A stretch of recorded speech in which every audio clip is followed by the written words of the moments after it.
Welcome everyone to Back in the Box, where we take video games, and those aren't what we're doing.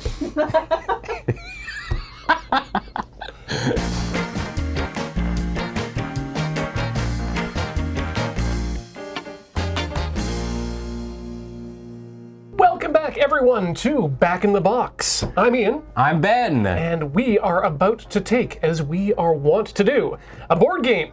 Examine its various components, plastic, paper, cardboard, and all.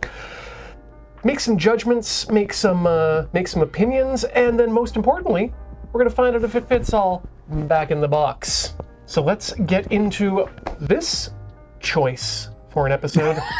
Why'd you say it's so like ambiguous? This choice that we've made, because we're making a choice. Certainly. We're putting a statement in the ground, in that sandy ground, and we're going to be opening up Dune Imperium. Yeah. So this is not the Dune game that we've played on stream twice before, and each time being a different Dune game. Yeah, this is actually somehow different. This is another different Dune game. Dune.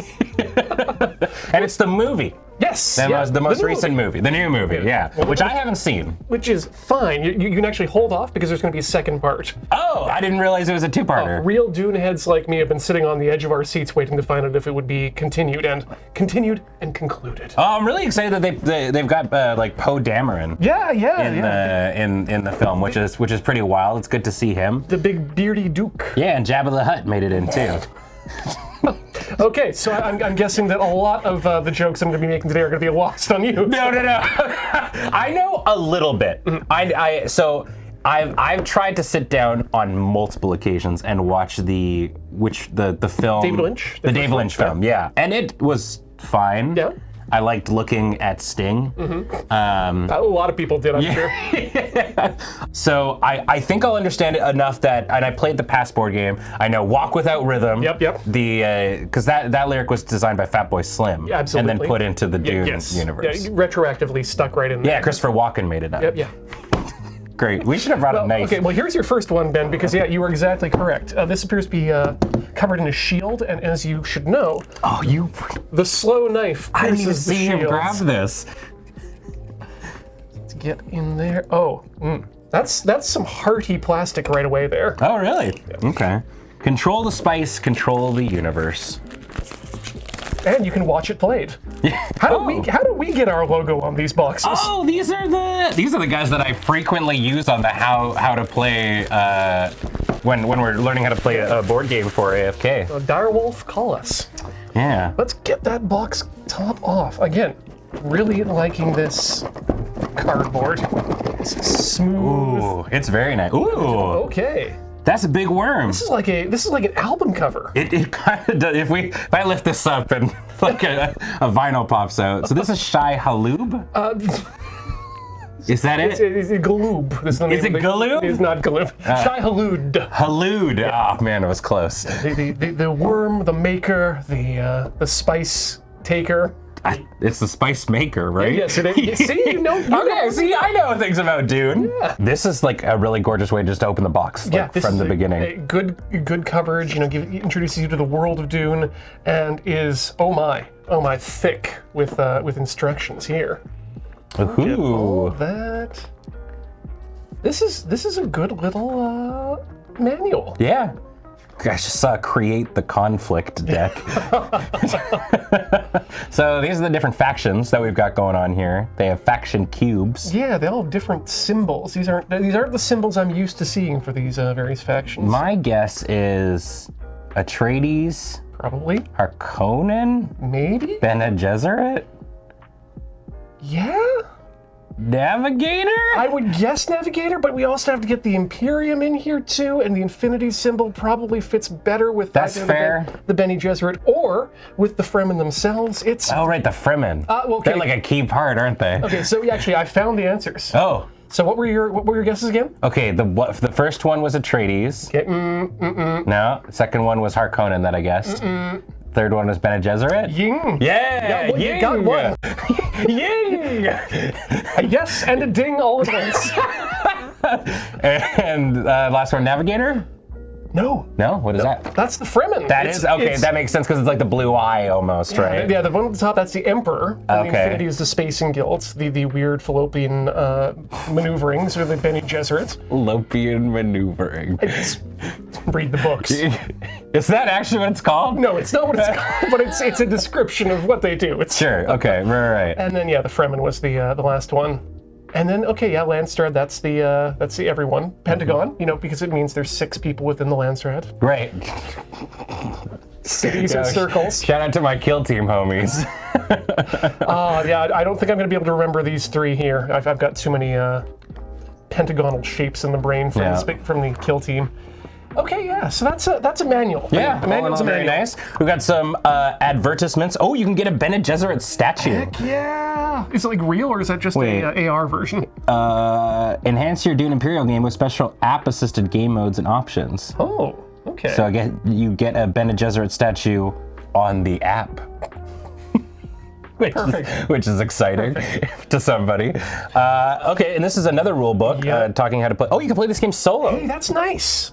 That is nice. Nice to see that as an option these days, and giving you special rules for 2-player and single-player games. And then it looks like we've got a cheat sheet, which is always handy with games that have they kind of revert to like the symbol. It's vital these days. Thing. Yeah. Okay, and now we're getting into the comments. We've got Harkonnens. Let's call them Baron bits. Baron bits.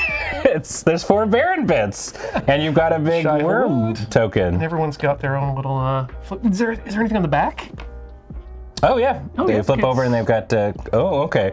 Oh, so these are there's the symbols for the Baron hides. Now here we go. I'm going to actually speak to this. This is part of my printing bugaboos coming in. Well done here. Not only did they do the right thing, which is overprint, so that we can get a good clean cut on each of them, but they also took the time to actually print just a nice background on here as well. Like they didn't have to do that, but they did. They did, yeah. And I mean, it's gonna be one of those pieces of cardboard that I feel like sort of sad recycling, but it's like still really nice. Here we've got the board. Let's take a peek. I guess we can scoot this guy to the side slightly. Whoa, this is a lot bigger than I thought it was going to be. Yes. They showed it off smaller almost. 4. Okay. This is I getcha. This is going to be like one of those Terra Mystica games where you're moving little cubes between various areas. Okay, yeah, very much seems like a worker placement style kind of deal.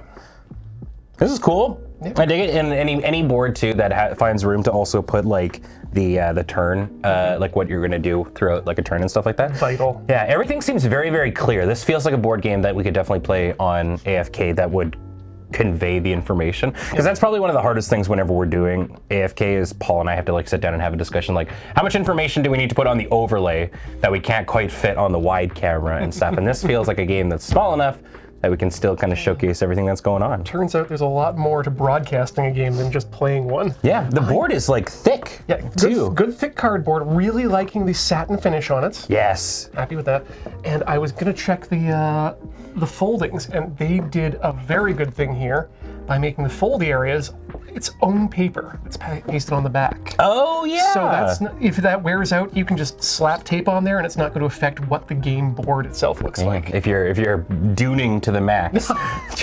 Look, if you've got a standing Sunday Dune appointment, right, where everybody comes over and plays Dune Imperium, you can't keep the Dune, out there on the board all week. Yeah.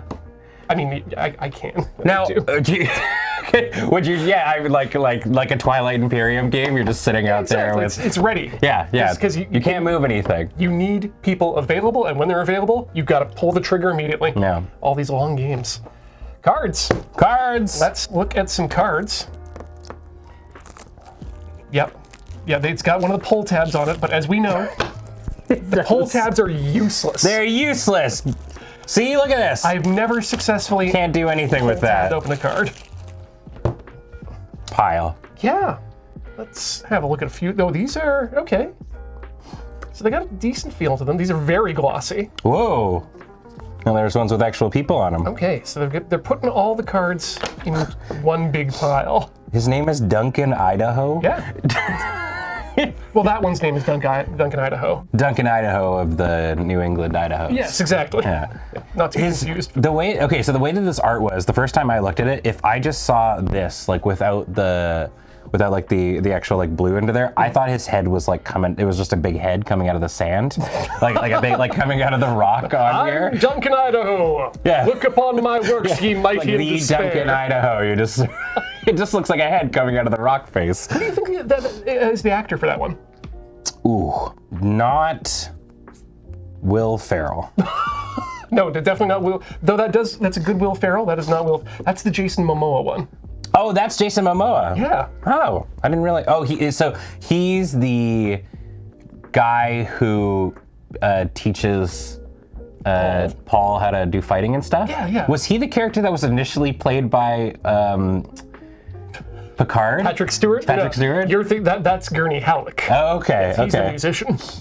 He's a musician? Oh yeah. He plays the balisette. Oh, I would assumed he played the piccolo. It's really weird when you remember that Dune actually came out before Next Generation. Did it really? Oh yeah, the whole timeline is weird. Damn. The Reverend Mother. Yep. Oh, Mohaim. I am the Sedekar Legion. Yep, that's the Emperor's. Stilgar. He's a Fremen. Thufir Hawat. Oh, never enough death. Oh, that's Gurney. Yes. Oh, that's Josh Brolin. Yes. Yay! They did a really good likeness of that. Some of these are like spot on. I can like tell who it is like from a moment. They don't have my. I'm looking through here for my favorite character from the film, the shout-out Mapes, and it looks like I don't think they made one for her. Was it Fredikin Death Commando? Fedaykin. Fedaykin. Unfortunately, not. The Ractus Legion. I don't know if there's any like other super named characters here. I mean, there is one that doesn't appear in this version of the movie yet, which is the Kwisatz Haderach. Oh, whoa, that's really pretty looking. This is probably one of my favorite card arts, period. Yeah, absolutely gorgeous. Though I love the instructions that some of these cards give you. This is fold space. Trash this card. Trash it. Trash it. Throw it in the bin. Dr. Yue? Who's this? Oh, never enough deaths for Yue. Oh. I mean, sorry. Forget I said that. No, he dies. He's a cool guy. He works for the Atreides. Oh. Don't worry about Yue. Okay. Yeah. I'm gonna worry about Yue. You really need to worry about Yue. How long is this movie? 2 hours. For part 1? Yes. Damn. No, I mean, compare that to how long it would take you to read the book. That's fair. Yeah. I don't think I could ever finish the book. And my favorite card that I've seen so far in any game is Dune Imperium N. N. Yes. They put it at the back of the decks that it's the end, but they took the D off because there is no end to this story. Right, it keeps going. Yes. Does that mean they're going to make a sequel? It's Dune Imperium 2? I hope so. Electric Boogaloo? And I hope that will also be N so that I can understand what it is. Pieces! Pieces! More board games need one of these. Yeah. Big bags to hold everything that's just put a bunch of extra ones in with your stuff. It's so helpful. Even if they don't use it for this board game, I'll definitely use it for other ones. Oh look, it comes with candy. Oh hey, I mean we get a lot of that candy in here. So these pieces are all, I guess, like shapes with like shapes in this, because the colors are definitely not separated. No. I might be the kind of person, I mean, I don't know the game, unfortunately, but like I'm definitely the kind of person that likes to put color with color. So this might be one of those situations where we kind of rearrange them. But if the pieces are all that matter, then I guess them being like that is Outside fine. of what the pieces are, again, really pleased with the level of quality of the painting of these pieces here. These are smooth. There's no clear breaks on the wood. You can see a little bit of the grain. Happy with that overall. Yeah. We have another Dune N card. Oh, perfect. Yep. Great. Mini cards this time. Yeah, Hello. teeny. These are the conflict cards. I assume this is the conflict deck. The intrigue deck. There's a lot of intrigue. There's so much intrigue. That's Dune for you. Yeah, and yeah, so this is, I can see why they give you one of these like guides too, because it's a lot of symbols. This is one of these games that I think a lot of modern games have started doing that, is like, instead of putting like text on them, they just have symbols that represent a thing, and then you're just meant to, know what those mean. Take the Mentat from its designated space in the Landstrad. Yep, that's a plot move. Yeah. That is absolutely a plot move. This is a lot of proper nouns in a singular sentence. Thankfully, I don't think any of those were game mechanics. Oh, okay, yeah. Enemy agents don't block your next agent at board spaces this Damn, turn. that sounds really powerful, actually. There we go. This turn you play, the card you play this turn has the following icons. All of them. Oh no, that could be good or bad. Yeah. It involves everybody. All right, so teeny cards. Yeah, water. Oh, here's your water, and I assume the little black man is there to steal your resources as it goes around the board. Yeah. That's the thief, right? Honestly, it looks like Alfred Hitchcock. It really does, actually. When he steps into like, when he steps into like the light or whatever, it's just like, or the lion, or it's Alfred Hitchcock Presents. Hitchcock Presents. Yeah. Bum, bum, bum, bum, bum, bum, bum, bum, bum. And we have one more set of cards in here, and you don't often get to see this, which is a nice paper OB around it. It's clearly fallen off in packaging, but right, yeah. you know, it wouldn't have fallen off. There's a nice big rubber band just like wrapped right around it. I will end you. I will end you and all of you who keep putting paper or elastic bands around things. Look at that! Look at that! No damage to the card edges because no. Right, it's Charlemagne. Timothy Charlemagne. Charlemagne. Yeah, the Paul. There's our big Jabba the Hutt man. Yeah. Oh, hey, Batista. Yeah. The Beast. Drax is in this one. Yeah. Ooh. I don't know him. I don't know. I can't tell from his art House who that is. Thorvald. Yeah, these are different characters, possibly from the extended universe. Huh. Yeah, I don't know who they are. Ah, House Richard Cheese. Oh, the lounge singer. Yes. House. You can invite them over to any parties. Walk without rhythm, you won't attract the worm. All right, that's everything. So, oh wait, everything. oh yeah, it's true. I've been fooled before. Not bad. Yeah. Not bad. I've seen much worse in terms of cardboard. I appreciate that there's a divider right out the gate. Like that's very, very nice. It's going to make things, well, it's going to make the titular aspect of this particular show a little bit easier, I think. Yes. But here's my thing. What's your beef, man? These are going to get everywhere. Yeah. Unless we like put this in like a very specific way, right? Because like... I mean, I have a potential solution. Okay. I have nothing to do with those cards and nothing to do with those cards. Those can't be helped. Yeah. They're dead forever. But if we take these, this small bag, and then we put them into this larger bag. We can put the conflict cards within the bag? Yeah. There. A little. All right, we do a little bit of rearranging. I mean, we could probably, put any of these kind of ones in there. Let's see. Oh, it's going to be a tight squeeze. Uh-oh. Are we gonna have to do two? Let's see. Separate the conflict and the intrigue. I mean, we're gonna have to do that to play anyway, I think. Yeah. All right. Oh God. What? This should also be a part of the show where we go, can Ben even put things in boxes? Okay, there we go. And tight, but it works. There we go. So at least we won't have to hunt between the tiny cards getting mixed in with the big cards. Yes. Yeah. Oh. So I guess, what do you? These probably. Oh no! Come on, game people. Like that, I guess. Why make size dividers if you don't make them exactly the right size? All right, so I think maybe let's try and mash everything. Yeah, shove everything in like so that they don't. Keeps the cards back. There we go. Good. Yeah. And then we can. These fit nicely as they were there. Fine there, yeah. Those can go on top, and that'll maybe weigh it down. And then those will probably have to go into their own bag too. I see. Oh, that's why we got the other bag. Yeah. Okay, so we're down a bag. I think we'll have still to. Not too bad. Yeah, that's.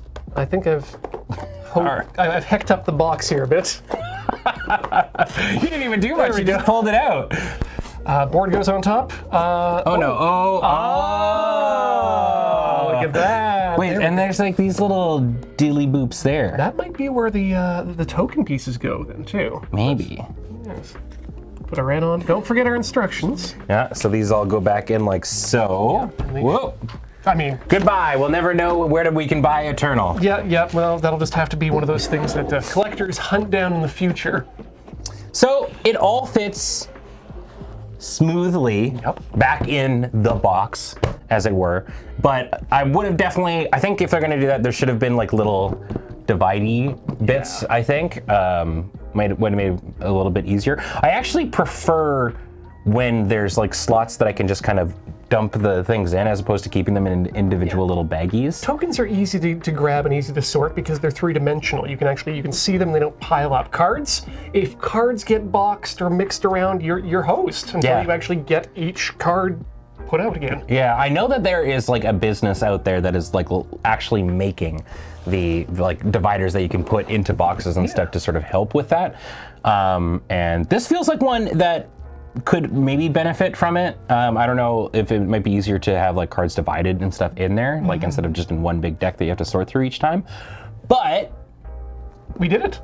Yeah, we put it back in the box. It all went in back in the box. It's not like puffing out or anything like that. It works really well. What would you give this in terms of a rating? Oh, in terms of a rating, between the quality and all that jazz, and then how it all got back in there, I would actually rate this game, I'm going to say 4 stings out of 5. 4 stings out of 5. What would give it that final sting? If you had a way for us to actually keep those cards together without an elastic band, in a way that keeps them separated, I will give you that 5th sting. All right, we got to keep them separated. Sting. Yeah, you know, I'd agree with that. I think the actual quality of all the pieces is really up there. It just maybe the box needs to be just a little bit better. It's good all around. Yeah. So that's Dune back in the box. Yeah. If you like what you see, check us out over at patreon.com/loadingreadyrun so we can keep getting boxes to open and then unopen. Yeah. So until next time, I've been Ian. I've been Ben. We'll see you in the future. For number 2.